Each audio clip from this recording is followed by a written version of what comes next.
Here we are.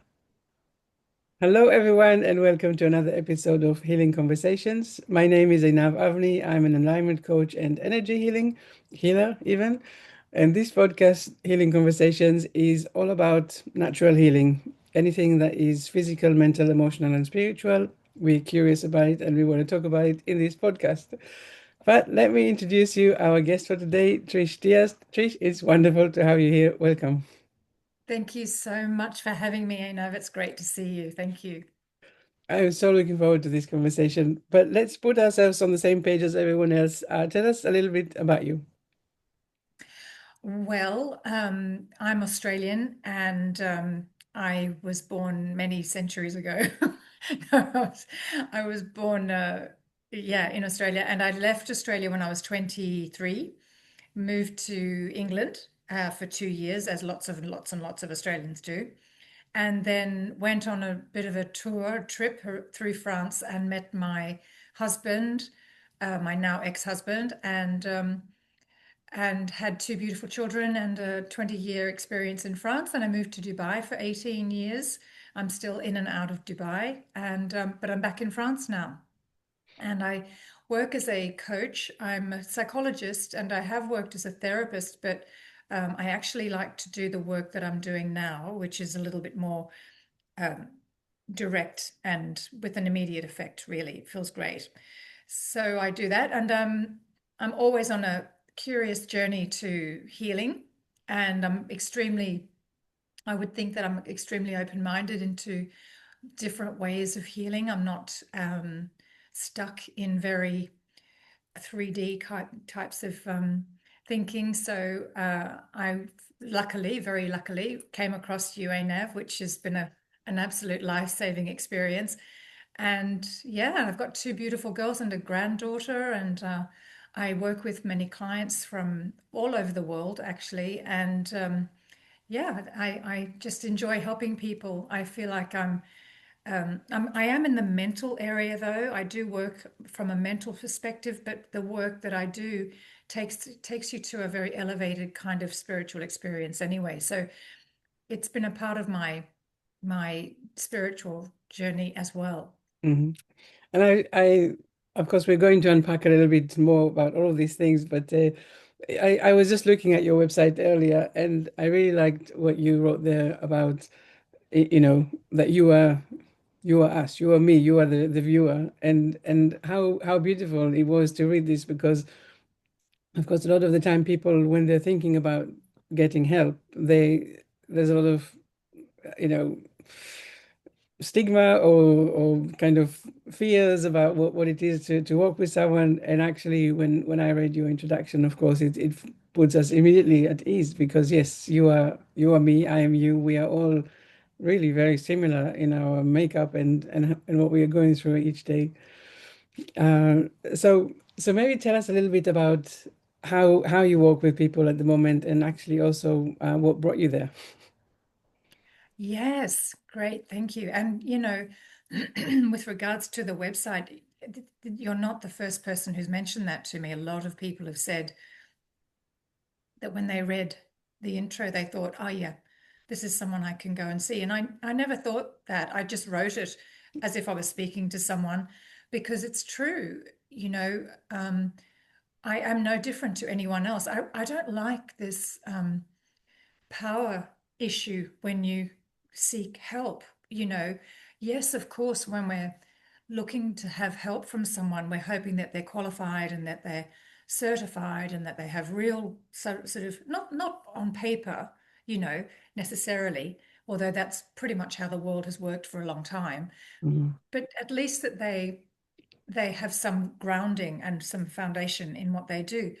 And and that can sometimes separate us from each other by having this power over us, you know. Excuse me. So the way I work, it's a very it's a very calm, quiet, kind process where it's not a lot of me doing the talking. It's I don't put labels on anything. I don't categorize anything. I don't say, oh, that's because you're this, or that's because he was that. Excuse me, I have to cough. um, but it's more like we sit down together, and the way I work is I listen very acutely to the belief system that's running Mhm. during the conversation.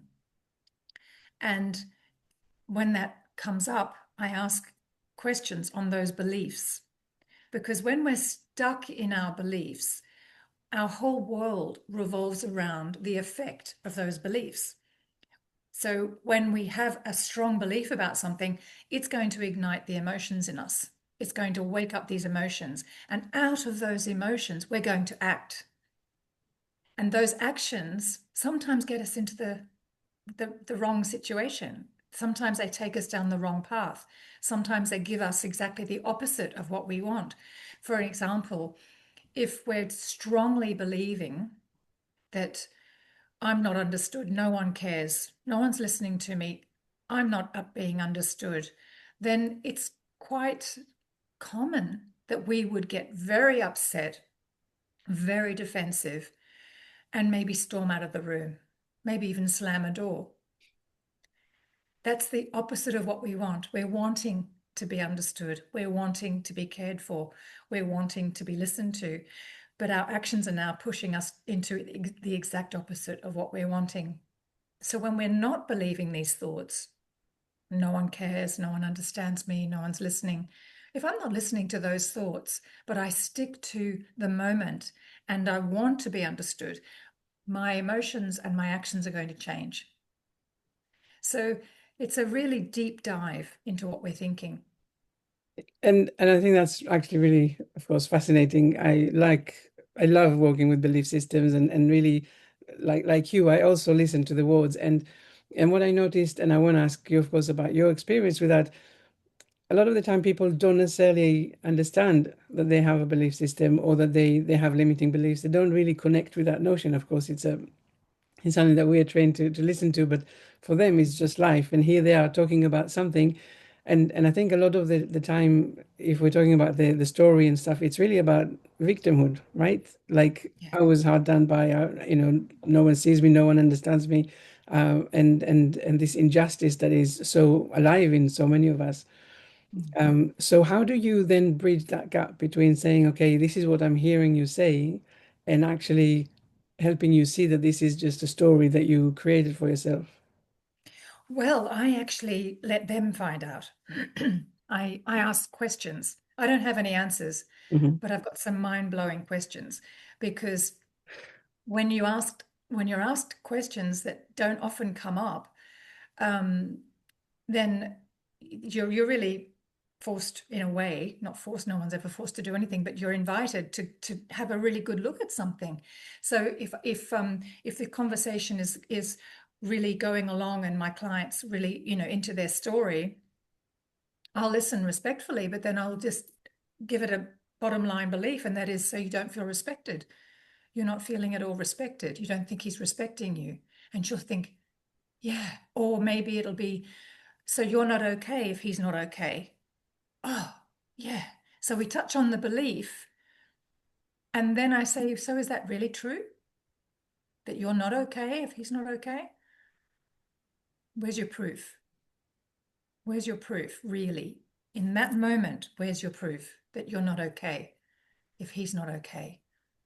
And then we take it nice and slowly, because initially it's like, yeah, of course I'm not okay. I mean, there's a lot of storytelling. We're so used to telling stories. We've been doing it since we were children. People have been reading us stories, telling us stories. We've been telling stories. Tell us about your day at school today. It's a story. So we get really emotionally involved in these stories. So I simply ask my client, is that true? And sometimes it can take me a day to get to an answer for me. I walk around thinking, no, no. I don't know where to land. So if it's really important to me, I want the truth. The only thing that's going to work for me in my life is my truth, you know. An example of that, for instance, is excuse me, if we have a religious, traditional, um, cultural pressure on us to, for instance, never get divorced. So you marry, but you never get divorced. this is something that, of course, you're born into sometimes. You're not born like that, but you're born into that. You're born into other people's belief systems, you Mm, know. So in that world where you're strongly believing that, oh, no, no, we can never get divorced, you may be in danger in that marriage. You may be in physical and emotional danger, but you're told, I can't divorce. So I meet clients in those kinds of situations, in different situations, but those kinds of very strong, difficult situations to confront mm. and to even consider changing, and ask, is that absolutely true for you? Is that true? And then as we go through the process of seeing what that means to you, how does that feel when you think it's true? And watch what you do. Watch what you do. Watch how you show up, how you treat yourself, how you treat others, how you dress, how you eat, how you talk, how you feel about yourself. Watch the effect of this belief. And it's incredible. Your mind will give you the movie of your life. And it may even take you back to when you were a very small child. And you can see it even then, the effect of that. Even if you're a small child hearing about, for the sake of the story, you don't get divorced. As a very small child, you don't. We can see how it all starts to come together as this movie that we're living, you know.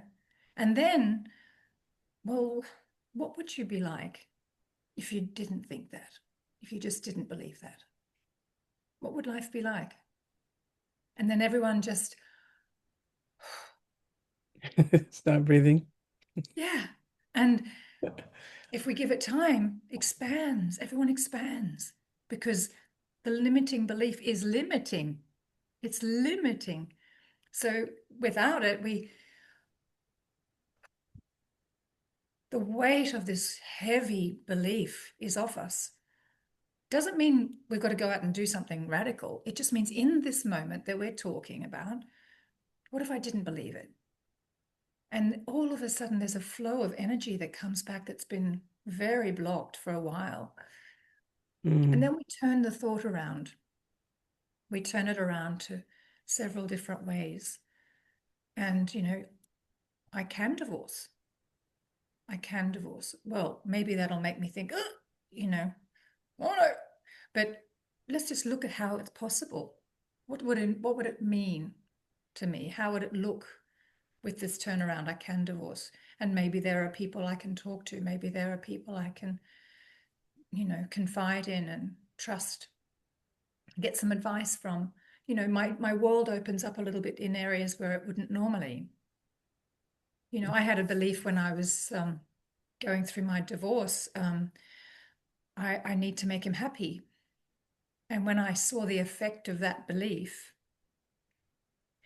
my not only did I see everything I had done in this belief that I need to make him happy. So you can imagine, saying yes when you mean no and saying no when you mean yes, going to places you don't want to go to, having dinner with people you don't want to be with, watching sport that you don't want to watch. I mean, really, what do you do to yourself when you believe I need to make him happy? And then I went way back to when I was a child, trying to make my father happy. And it was right there in front of me. And I saw myself, probably my higher self, holding me as a teenager with this long body, but I was unconscious in my higher self's arms. I just was watching this body of me unconscious from exhaustion. And that was my image that my intuition, my higher self, my inner knowing, my soul was saying, look what happens when you do so much trying to make someone happy. For me, this is it's fascinating, really, because I mean, this is exactly what I talk about when I talk about alignment. When we are out of alignment, and Yeah, I love how you bring this awareness, really, to ask all of these questions, that you are able to separate from your ego and see things for maybe how they are for the first time ever. yeah, And when you see that, for example, yes, when you need to make someone happy, how you cancel yourself, And Yeah. how when you cancel yourself, of course, well, where are you? Who are you? And Yeah. in my work, of course, a lot of the time that then leads us to talk about illnesses because Mm. that's what the body is saying. When you're out of alignment, there's going to be, well, someone needs to come back into alignment to be able Mm. to continue what you're doing here. Exactly. But the question I want to know is sometimes you have this, with your help, you have this awareness and you can really see yourself how you show up. And for me also in my work is so important because I always say that when you understand how come something happened, you basically you don't have the same emotional attachment anymore because you can see that. And Mm. really you can start building things in a different way.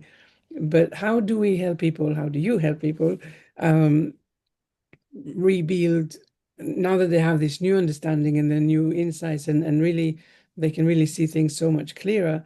How do you help them make sure that the rebuilding is actually healthier and more in alignment? Well, it's a process. So, of course, we work by belief systems and what we're thinking in any particular situation, because, of course, if we don't narrow it down to a particular situation, our mind will become overwhelmed with situations and we'll think, I don't know where to begin. I don't know what to focus on. So I ask them just to look at one situation where maybe there was an argument, or maybe I'd made a mistake in a choice of career, or something like that. And then from there, once it's often the case that my clients come to me with pretty much the core issue, what's really bothering them at the moment. And then around that, it's a bit like the eye of the storm. You've got the storm that goes around it. So we have a look at that eye of the storm, and quite magically, once we work on that, the rest tends to get dealt with anyway. Everything Mhm. becomes so clear. Everything Yeah. becomes so clear. It's not about what the other person is doing, it's what am I doing to me and what am I doing to them? Mm. Because only I can change me. I can't change the outside. So once I see those steps of what I've been doing, how I've been selling myself short, how I've been sacrificing myself, how I've been disrespectful when wanting them to change, Mhm. you know I mean, it's not my job to tell them to change. It's like trying to change someone's religion. It's not your business, whether they brush their teeth, whether they go and get work. It's not your business. At the end of the day, if it doesn't work for you, then I think you're amazing and I'm leaving. you know it doesn't have to be a war.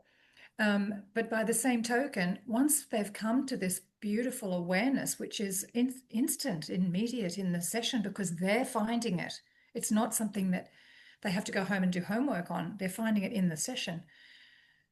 Sometimes they crack open so much that they can't possibly go back and do the same things again. That's my experience. I couldn't betray myself 1 minute longer. I couldn't hurt myself 1 minute longer. Um, and so everything started to fall into place. And this is what I now call self-love. It's simply that I stopped hurting myself by expecting me to be different or better or change people or the savior or whatever role I was taking on. I just came back to, and spent time being me. And that was the most peaceful place I could ever have thought. And yet it was the last place I looked.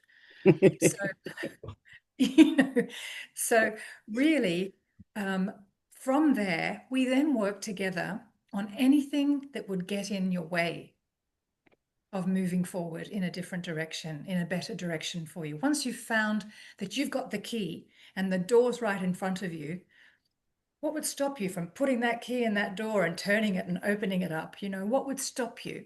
And that's what we look at. All the fears, all the worries, all the yes, but what if, and what about?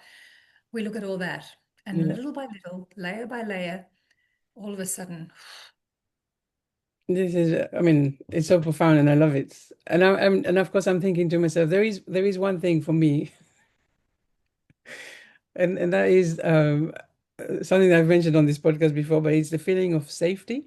And of course it comes from very early on in my childhood. And I remember because of course I lived in a war zone, mm, and I didn't feel safe. And I remember lying in bed, and of course, with a child mind, I would just think, oh, I was really worried about someone coming in and stealing me.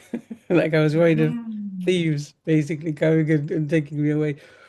And many times I come back to that because I realize that I have still fears that are very, well, I can't say irrational because I know that they are rational back in that mindset, but I see that other people don't have them. So that's why I can see that this is Yeah. really, well, it's unique to me. But so then my question is, if I can see all of that and I understand exactly where it's coming from, I can also now, in a situation, I can ask myself, is this me now or is it me back then? Who is having the fears? But still, it's still here. So I haven't, taking it all out, and then I haven't managed to get away from that. So I'm guessing that other people have similar stories, right? It's the thing Mm. of, Yeah. yes, I can understand it maybe more clearly, and I may be out of the story, but how do I then really dig it all out with all the roots and everything so it doesn't impact us again? Okay, great question. So it is a process. So it's a layer by layer, situation by situation. And so as we deal with every situation in our lives which have caused us fear or upset, we work on that. But then if I'm understanding you correctly, if we get to a point where we've done a lot of work, but we're still, reverting back to that place of that initial fear, and it seems like it's not moving or really budging, the core's not budging. It's, first of all, everything in its own time. I'm not here to say it should be happening at any particular time or in any particular way. I'm not here to ask anything of anyone, actually. I'm really just here to ask questions, and if you're ready to answer them, lovely. And if you're not, we don't wake a sleeping baby. So we just let people live their life until they're ready. However, that said, what I have said for myself, because I've been there, I am you, I am everyone. I've been stuck, very stuck. And what I've realized is my addiction to these beliefs was giving me some kind of soothing, like all addictions.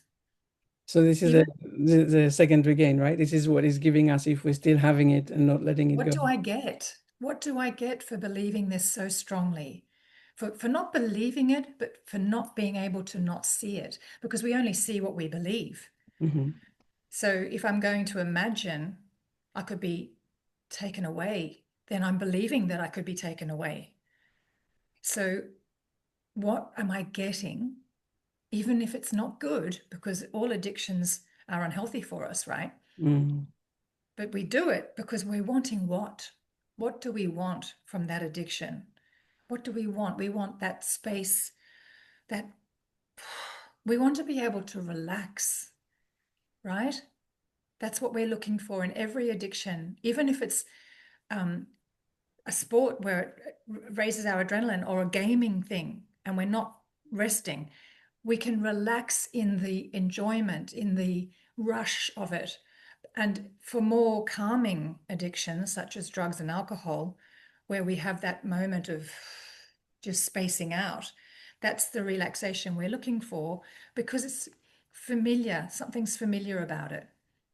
So if we, as children, obtained any kind of attention from having fears, it's hard not to have them later on, because we're used to getting something for having the fears.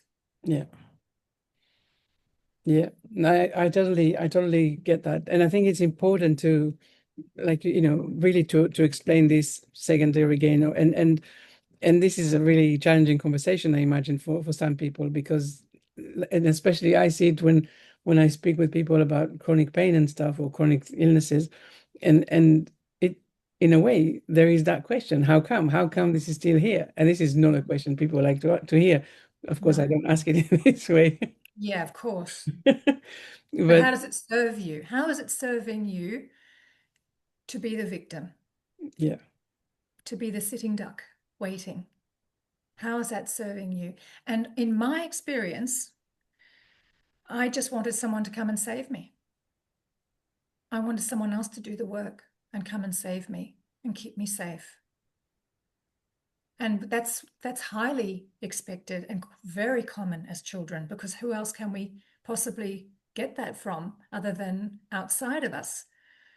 But that's the beauty of looking back and seeing there's the child, here's the adult. But how So I do can, we have that conversation? Because of that's a very important point.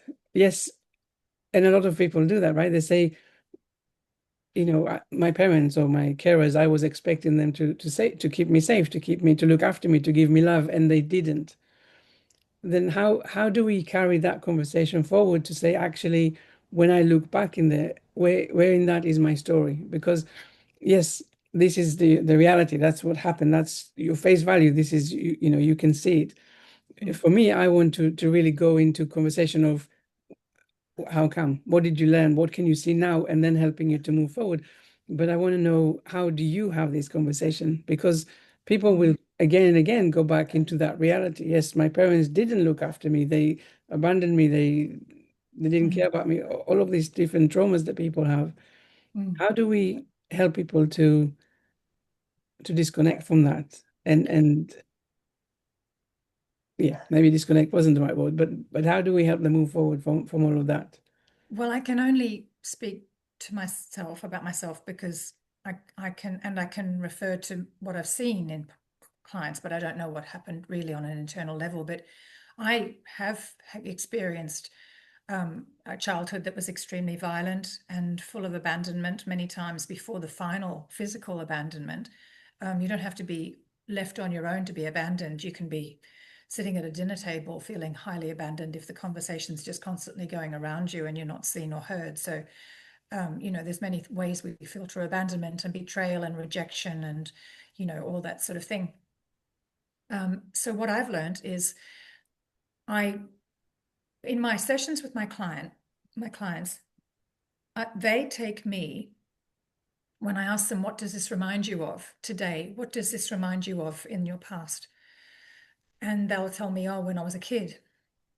And I'll say, so what's your first memory of it, of feeling like you're feeling? And they'll find it because this feeling is strong.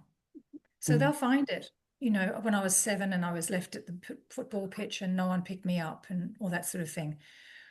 So I go back and I visit that young child with them, and we spend some time really giving that child love, just love. No solutions, no words, no plans, just love, and filling that child up with love, because there's nothing greater than the power of love. So when you can feel that body filling up with love, and it's a very experiential situation. It's nothing that we can just put on paper and follow the steps. It's really something special that happens. Safety comes in, love comes in, trust comes in, comfort comes in, security comes in, because love is everything. If we feel our own love inside us, it really is everything. So that's part of the process. But then after that, the conversation goes in a direction of understanding that every time we have a high emotion, it's that little kid showing up, not me. She's trying to save me. She's trying to do the job for me because she used to do that. That was her way of coping. So I have arrived at a point now where I recognize it's my child trying to push me out of the way and say, I got this. But she's 7. How could she have this? Or she's 6, or she's 12, or she's 16, whatever the age is that was going on in my life that reminds me of, that I'm now being reminded of. She's now showing up, trying to do the adult job. So I sit there. Sometimes I'll take myself out of wherever I am and just say, it's okay, I've got this, got this. You can go and be a 12-year-old. You can go and have some fun.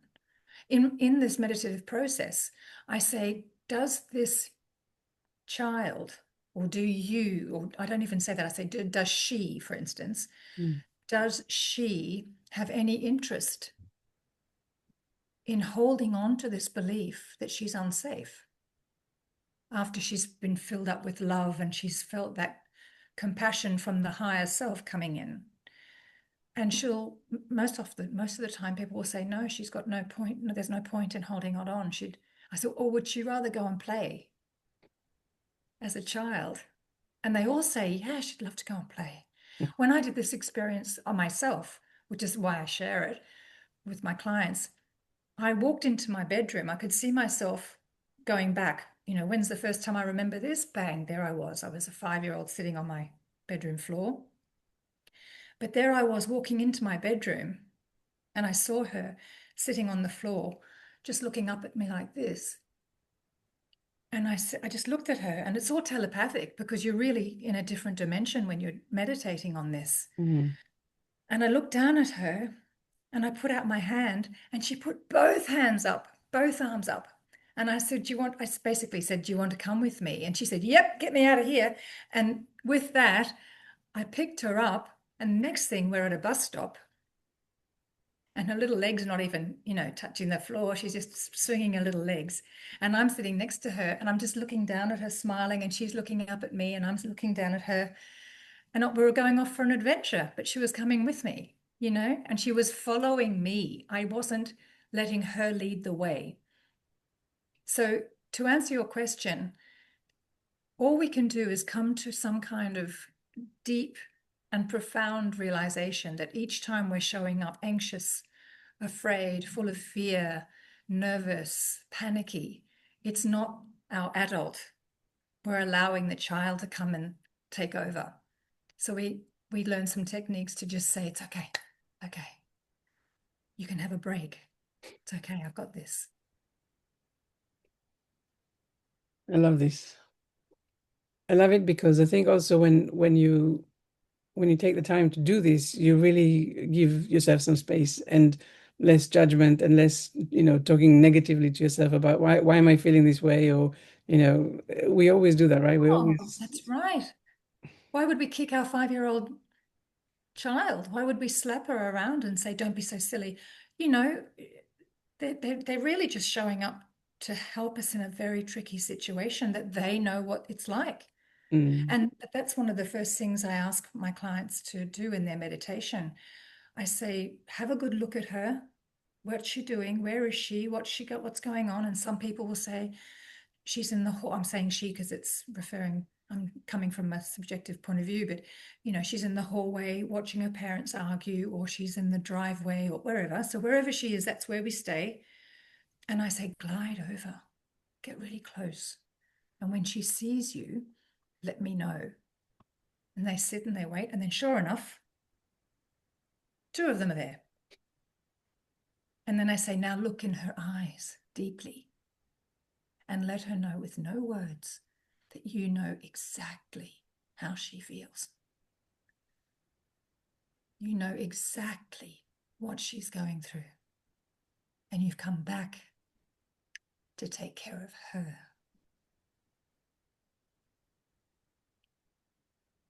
And then we spend some really beautiful time embracing that child that's trying so hard, so often to save her adult self.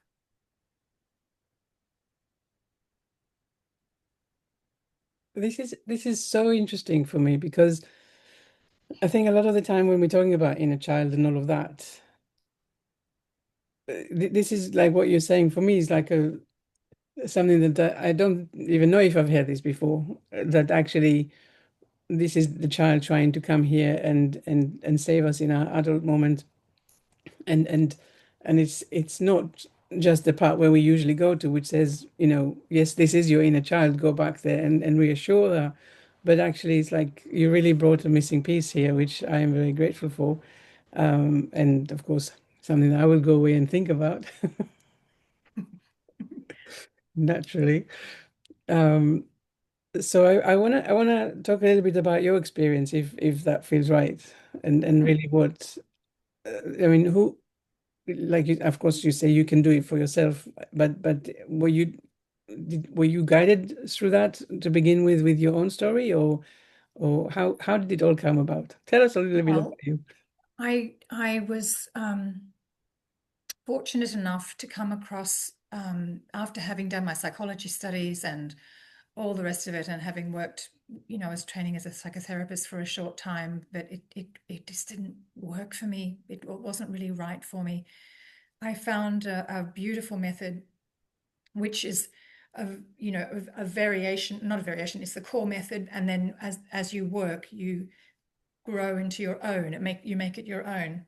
And that's really what happened through my own experiences. So I found the work of Byron Katie, and many people have heard of her or experienced the work. And some people, I have a very good friend who's a psychologist, a high-ranking psychologist in Queensland, Australia, for the government, and she's so anti the work of Byron Katie. It's quite funny because I adore the work of Byron Katie, but and so we have some very interesting conversations, and it's great. It's great for growth, and it's great for opening your mind. And she's one of my dearest friends, so I value her opinion.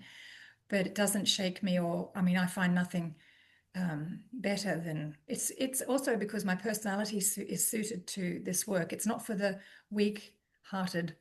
It's not that I'm saying anyone's weak, but it's not for those people who are quite afraid of opening up Yeah. what's going on, um, because it's very direct. So the questions are, is it true? And can you really be sure it's true? And what does that do to you? How do you feel? How do you react? And then what would your life be like? Who would you be without those thoughts? And then you turn them around. So from there, I've been working on me and others for a long, long time, for about 10 years. And when I was sitting in my own meditation on the effect of this thought, and then the effect of no thought, I saw everything. It shows up. I didn't have to invent it or create it.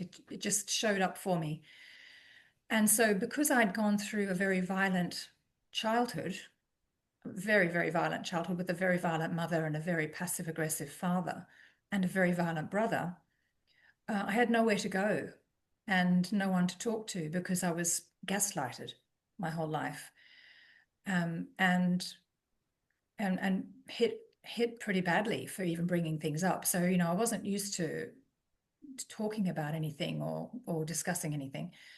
So as I grew older and older, and I had my own children, my whole life changed because I held my first child and thought, how? Just how? Why? Why would you ever hurt or not protect or not care for a child? And how could you beat that child and then eventually leave it? I mean, why bother beating it? Why bother beating anyone if you're just going to turn around and leave them? So, I had a lot of work to do. And I'm not going to lie, I have a lot of work to do still. It still shows up when it's in the most unusual situation. I'm writing a book right now, and talking about those stories really has, stirred up some mud. Mm. But it's lovely. I enjoy it now because I know what to do about it. I'm not afraid of having bad feelings and difficult feelings because I know what to do. So that's the main thing. And when I was being facilitated, because you have a facilitator and a client, and then you switch. As I was being facilitated a few years ago, I saw images that reframed my world. They became my education. They became my food. Everything I was being shown. And I'm not a meditator. I'm not even, I've only just started looking into crystals and things. I'm not really even what I would call your usual spiritual person.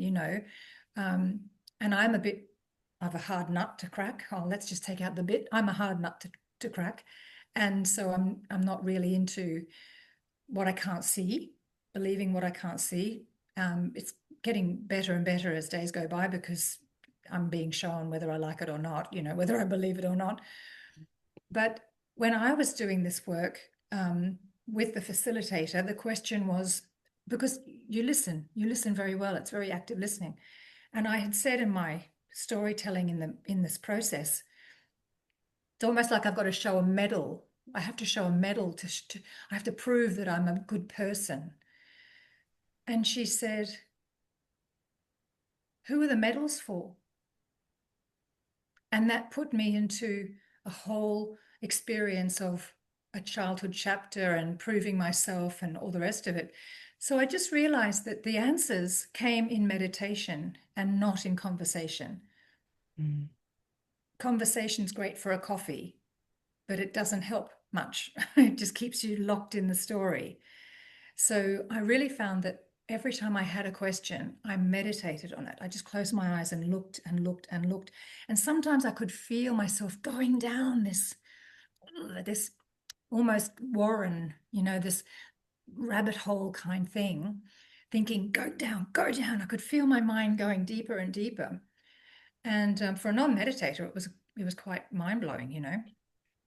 And Um, then here were these images. So I can't really say more to it than that. Having these questions, which are easily available, I can even let you, send them off to you, Einav, and you can post them somewhere. But having these questions and asking yourself these questions can change your life.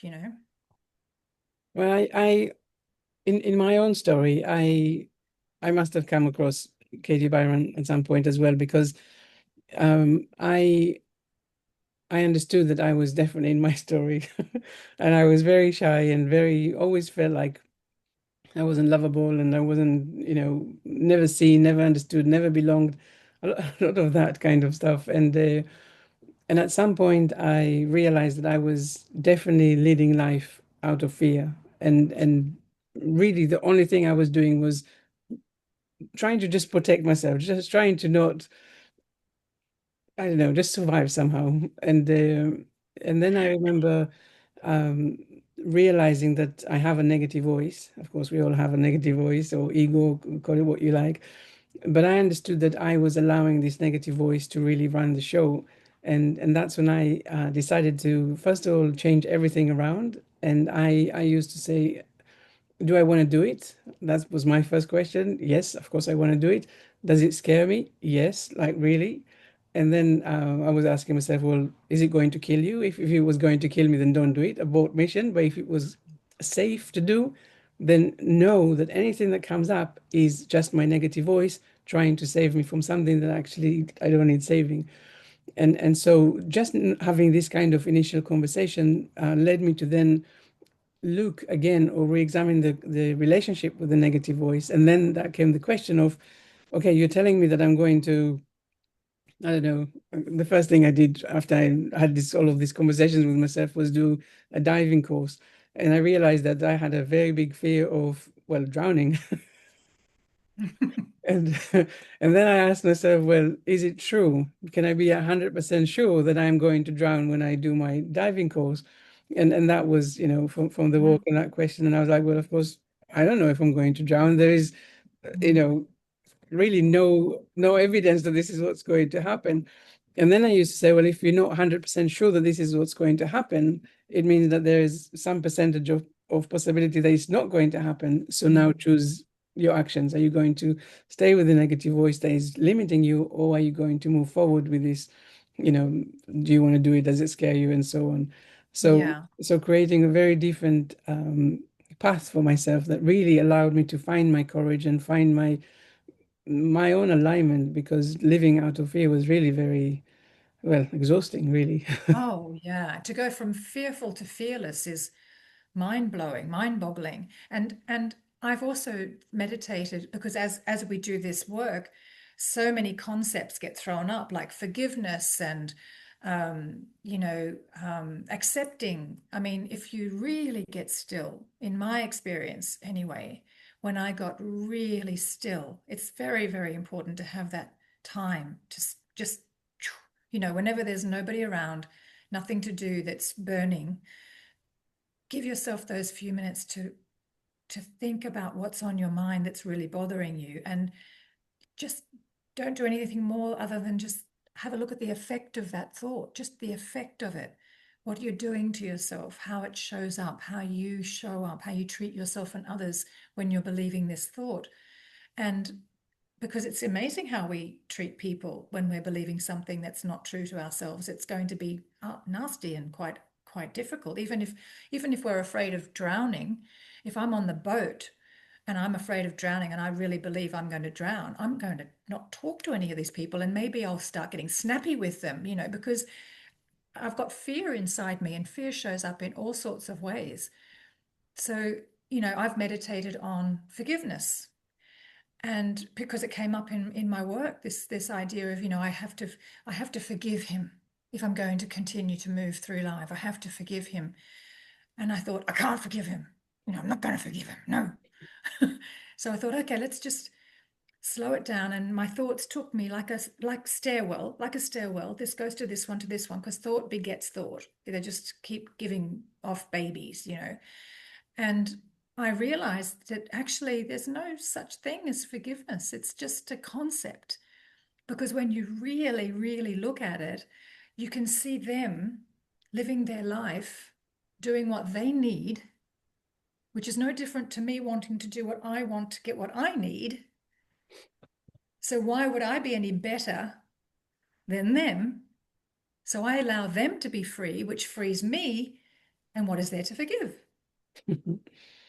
Yeah. Now we're going down the Buddhist philosophies as well. It's exactly that. It's you do you, and they do them, and if it feels right, then you do, and if it doesn't, then you don't. It's Yeah. And you don't have to hate each other for it or try and change each other. And what do I get by changing you?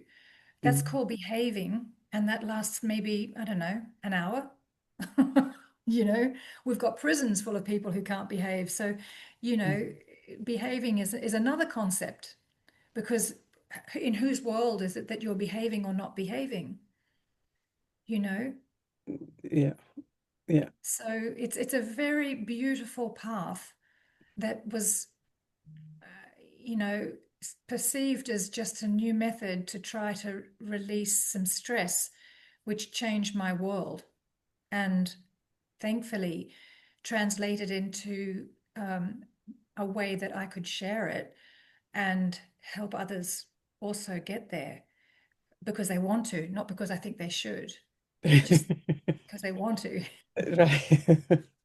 And that goes back to this idea of like you say, behaving, and who is responsible for what and stuff. And and I think it's someone said it, that it's going into that next level when you're having an argument with someone, for example, but you can't have the argument because you understand them so clearly.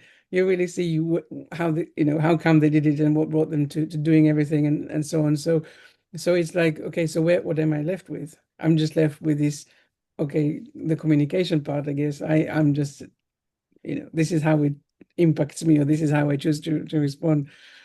Um, Yeah, the ego is a very funny thing, because it'll make every single thing in the world about me. yeah, Anything. There's not a thought that I have that's not about me. And yet nothing is about me. Nothing. You know, I can it, watch American politics at the moment and think, how dare they? I mean, can you believe it? It's all about me.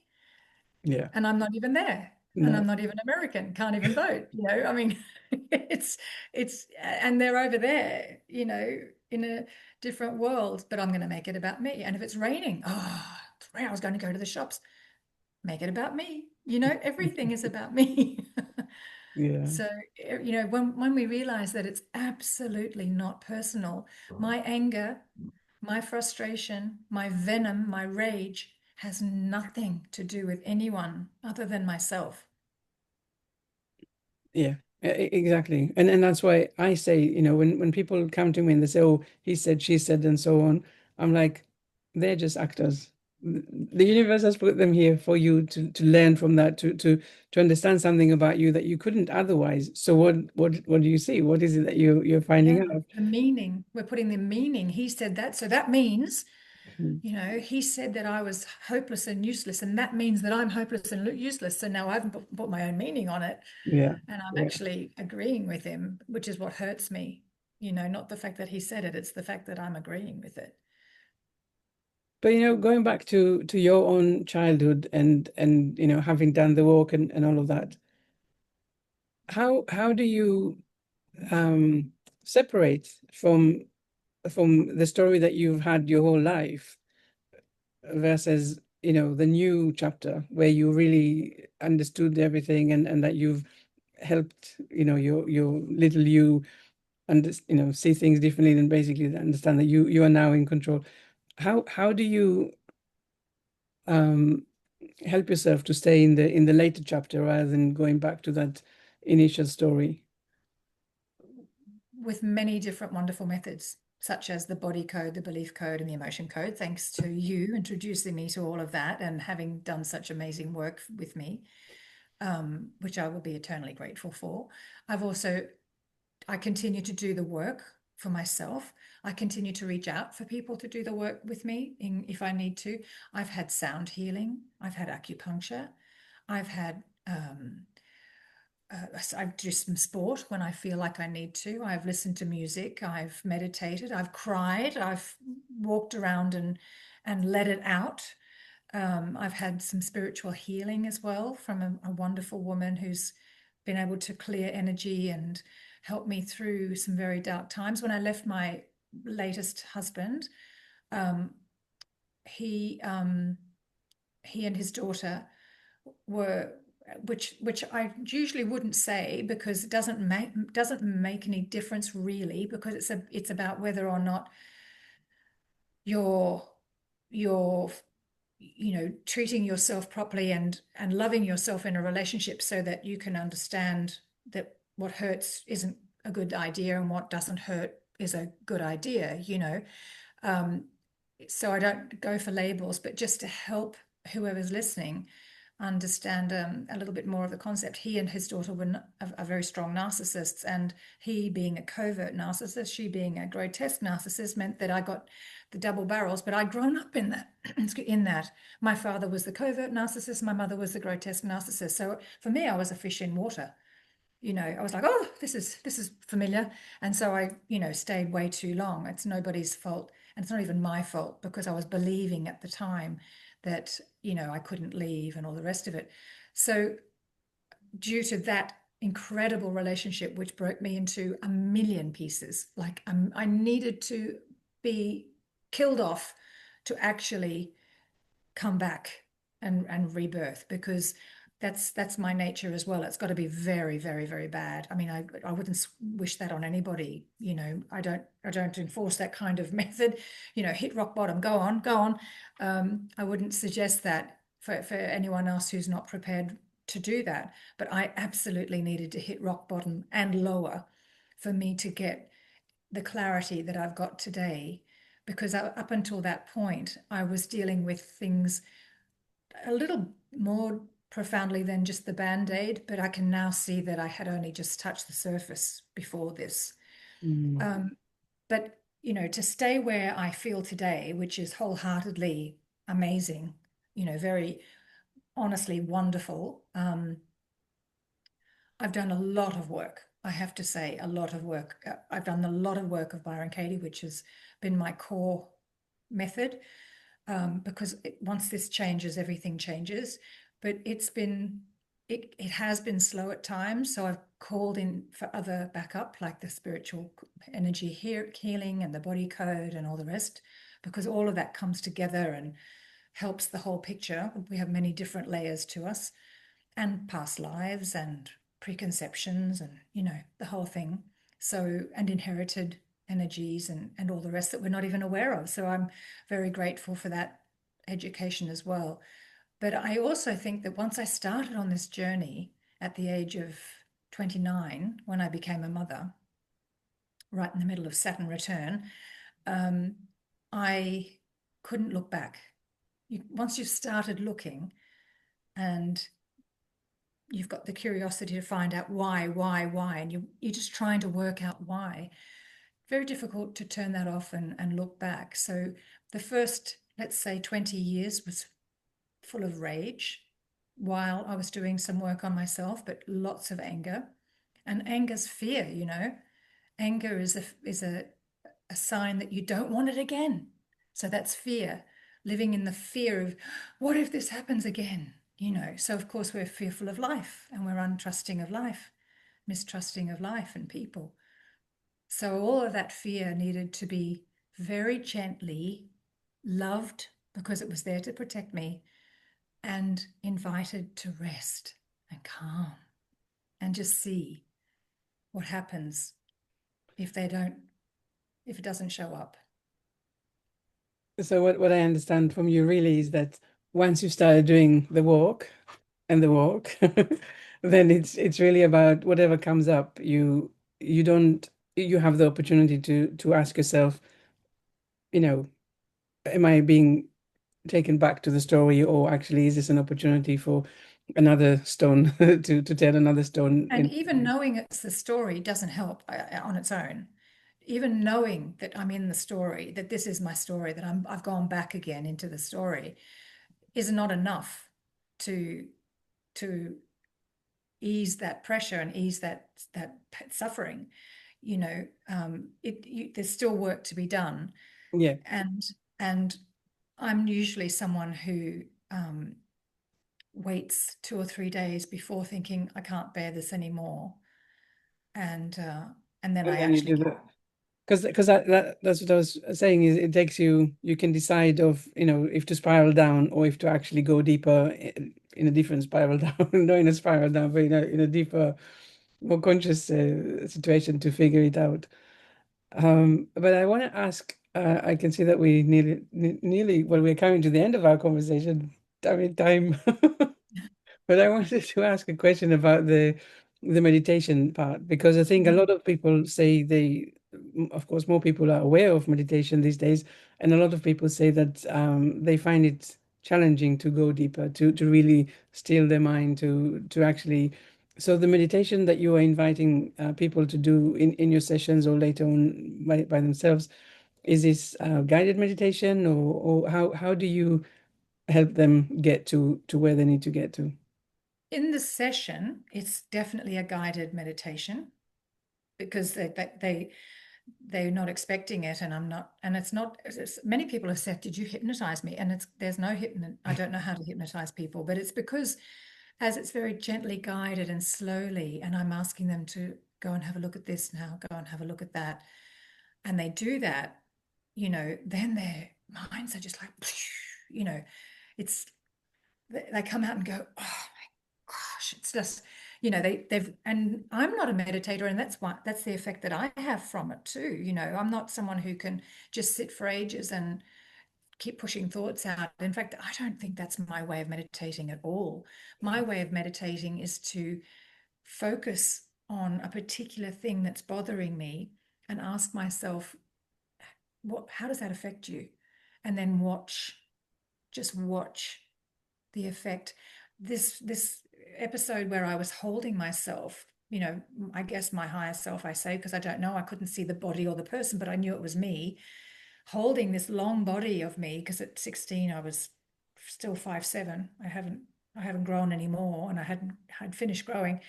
This very long body of me, unconscious, and all I could feel was, I'm never going to do that to her again. I'm never going to ask her to go through that again. I'm never going to let that happen to her again. So I was still talking about her, because we become the observer, which is a beautiful, beautiful place to be. This observer looking down on us in the life and thinking, is that is that really what she did? Look what she went through. Look what she did, and having this incredible compassion for ourselves. So, in the session, there are many opportunities to have these little moments of guided meditation. It's not just a whole hour or half an hour, it's a few minutes here and there with every question, actually. And then on our own, what I really work towards is seeing how it feels for me to just be in this body while everything's going on around. It's my experience of this isness, what is, with everything going around, that I'm not attached to, that I'm not making personal, Mhm. and just sit with it and feel the calm in the storm, you know, because it's no longer me thinking that I have any control, which is an illusion, or or that it's anything about me. So there's a lot of insights and things that come up that really lead the way. Um, Trish, I really do feel that we could spend a few more hours talking about all of this and still not touch the bare minimum of all of this. Um, Yeah. But I want to ask, um, yeah, if yeah, if there's like a success story or something other than, of course, the work that you're doing, that you have done on yourself, is there any success story that you can share with someone else that's what the experience was before the work that you did with them? And Oh, I have a wonderful success story because I might cry. Just a little disclaimer. Um, I had this beautiful man approach me, contact me for a session. Actually, it was his sister who contacted me, and I normally, you know, I would wait for him to and I did wait for him to contact me, but it was through her, if you like. So he did contact me eventually, and I think he was a bit reluctant because he was having a very difficult time. Anyway, we worked through all of his belief system around, obviously, like all of us, me included. You know, she did this, he did that. I did it because she wanted me to. I didn't have any choice because she would have left me. They had high expectations. I could never, you know, let my parents down. All of this work was done quite intensely because he was in a hurry, each week for about 4 months. At the end of those 4 months, he told me that he'd stopped drinking, and I didn't know he was drinking.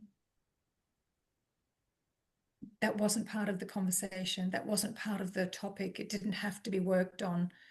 But he was an alcoholic and he'd stopped drinking because all of his anxiety dropped down, all of the fears that he realized weren't real, weren't true. I mean, 4 months is quite remarkable, you know, considering he was a vodka and orange in the morning, you know, and not stopping until he went to bed at night, just gradually, slowly drinking all day, and no mention of it. I don't even know if his sister knew, mm, but he said to me, I don't drink. I'm not drinking. And I thought, wow. And a lot of people have stopped smoking, and we didn't work on smoking. A lot of people have lost weight, and we didn't work on weight. You know, I mean, it's really about anxiety and how we. So that's probably my because his life changed. He saved his own life. You know, mm, he didn't need rehab. He didn't need dialysis. He didn't need a transplant. He didn't need, you know, anything. So that was pretty amazing. yeah, that is really amazing. I nearly cried as well. I must say. Trish, so what one message would you like our listeners or viewers to take away from today's conversation? Just, the one thing that they should really take away from all of this. Can I do two? Sure. Um, the first is, I would say, don't believe what you're thinking, and be careful. Be careful. You might hurt yourself. Don't believe what you're thinking. Um, and love is the power. Mm, I love that. And especially I think for so many of us that maybe have even stopped believing in love, or have a very skewed opinion of what love is, and to actually to follow this invitation to follow that path. What does it really mean, and how do I show up? And Yeah, to seek love, approval, appreciation, acknowledgement is to lose all of that. mm, We lose sight of it all once we start looking for it, you know? yeah. So it's an inside job. Yes, totally inside job. Like you said, what did you say in your website? Is how lucky that you now realize that you are the one that you were looking for. Yeah, I'm the love of my life. Yeah, I'm the love I've been waiting for. And because of that, I have so much love that's wrapped around me, inside me, outside me. It's just like, you know, what isn't love? I was on a podcast with a great lady yesterday who said that she had a very difficult time when she's bipolar, and we were talking about how that affected her life, and her husband removed her children from her. And I said, isn't that the greatest act of love ever? that he could spare you from that mental load of having to be available all the time for the children, and spared his children from having to see a mum who's not coping too well, and spared himself from arguing with someone who wasn't even guilty of anything. So, it was a beautiful act of love. And she said, "Oh my God, I've never seen it like that." And it's all love, actually, all of it. We just don't see it like that. Yeah. Well, thank you for sharing that. I think that's a whole, a whole chapter really to Yeah. Yeah. Special, wonderful, wonderful, wonderful people. Yeah. I treat. love them all. I love all of them. Everyone who's ever pushed my buttons, I can't thank them enough. Exactly, yes. Yeah. Send them a thank you letter. I always Yeah, I send have. them I to say have. that. I just want to say thank you. Yeah. Yeah. Trish, we come to the end of our conversation. Thank you so much for being here with us today and for sharing your story, your wisdom, and your insight. I really thoroughly enjoyed it. Thank you so much. Thank you so much, Einav. It was a pleasure, of course, as always. Thank you. And thank you to everyone.